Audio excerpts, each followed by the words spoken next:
So I'm with my coach, my boxing coach, Raymond Bunker. And Ray, Ray, you tell us. You've got quite a distinguishing honor to be named the Athlete of the Year in the entire Marine Corps back in 2017. How do you actually do that? How do you become the Athlete of the Year in an organization of 190,000 people?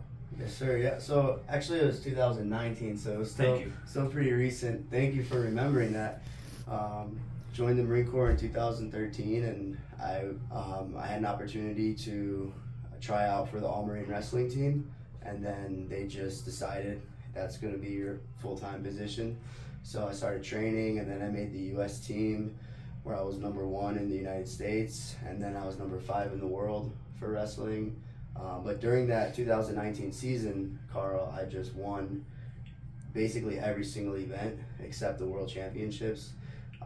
And then my command wanted to submit a Athlete of the Year nomination for me. And then I was selected by the Marine Corps and the Commandant of the Marine Corps, and that's kind of how that all unfolded. So their invitation for you to come into the wrestling is really what opened that door for you. Yeah, sometimes we just have to invite someone. For me, I saw the opportunity, but I didn't think I was good enough. So I went from not thinking I was good enough and then accomplishing more than I could even imagine. Got it. There's one other thing that really intrigued me about you, Ray, and that's that there's pretty good odds of you going to Paris to the Summer Olympics. Tell us about that. Yes. So regardless of if my athletes make the team or not, I will 100% be at the Paris Olympics, just as a spectator. But there's a big possibility that I'll be coaching on the mat. I'm coaching a former Olympian from the 2006 games. He's representing the United States now. He's number 2 on the Olympic ladder. And so that's pretty exciting. And then I'm coaching another gentleman. His name's Denzel Freeman. He's a heavyweight, and he's number 3 on the ladder. He's also a Marine officer in the reserves.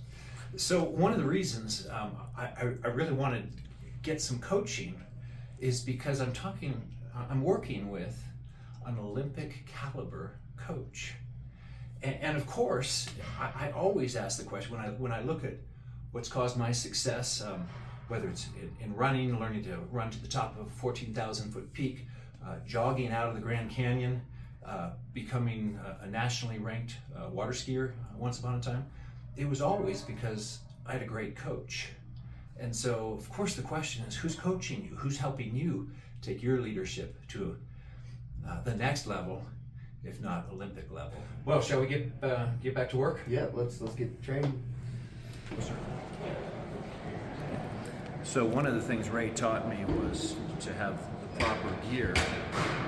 I had no idea once he had me punching so hard that I would need my knuckles protected. I never imagined that my knuckles would hurt so bad, even with this foundation.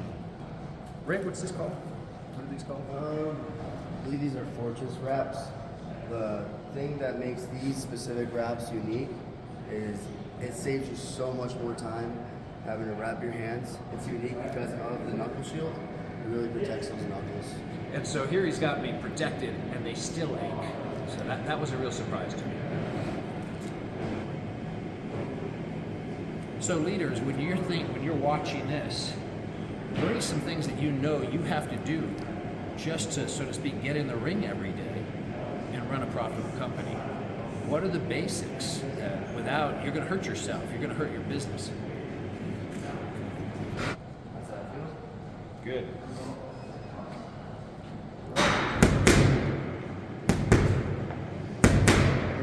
Has been such an excellent perspective for me about power. And as a leader, you've got to have power. Now, if you're just slogging it out, you're probably not going to accomplish much. The thing that I've learned more than anything is if I need to, I've got a left. It's got a lot of power.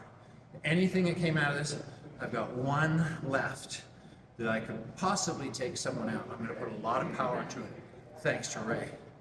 And as a leader, Where is your power? It's going to be what takes you and your company, you and your team, to whole new levels of excellence. But you've got to find what your source of power is and how you're going to thrive with it. Thanks, Ray. Good job.